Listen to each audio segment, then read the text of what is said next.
statement from Coach, and then we'll do questions for all three. So, take a question. Wow.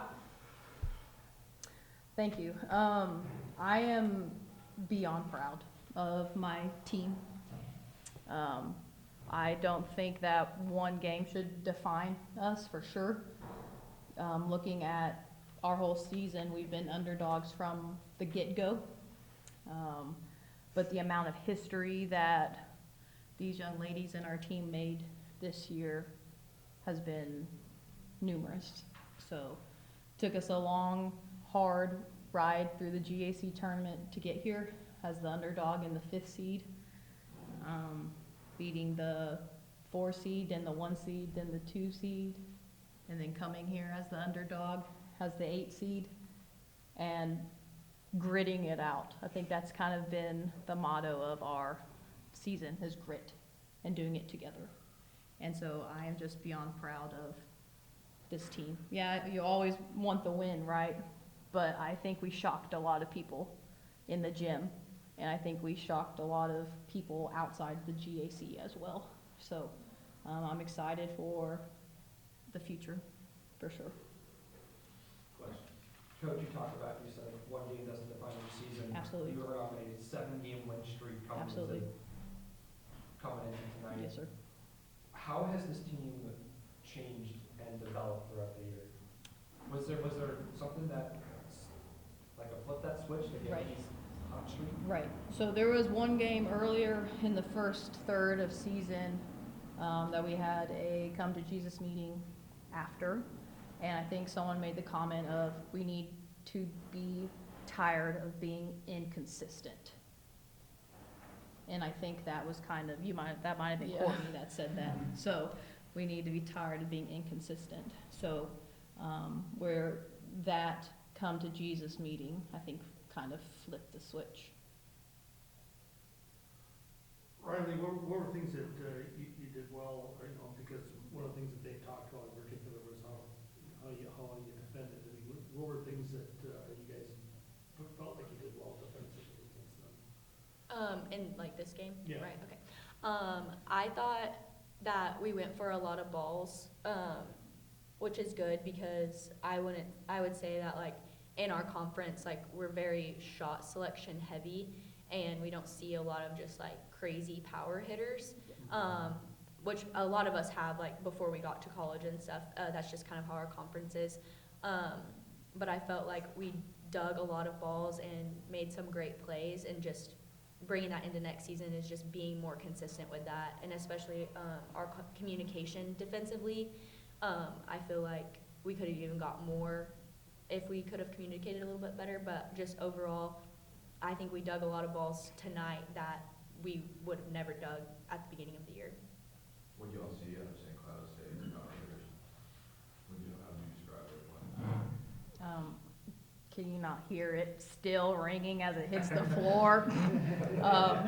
So, no, I mean, she's exactly right. Like, including our team, we have a lot of finesse and, like, high IQ shot selection, which we work on a lot of that because, I mean, sorry, we're undersized, 5'8" outside hitters, right? So we really work on, like, seeing the floor. So I thought, like, I mean, Foley is fantastic, right? Like, y'all say her name last so everyone knows who she is, right? So, but the fact that, like, we did block her a few times was, great for us. So, but yeah, no, they have multiple options that bang. And so we try to work on that in practice, but it's really hard to implement that, consistently when we're shot selection people.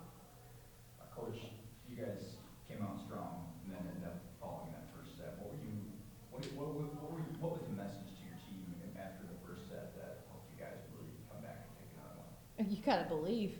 I mean, we earned it fair and square to get here. We fought that whole GAC tournament, and we earned it to get here, but also knowing that nothing is given to you.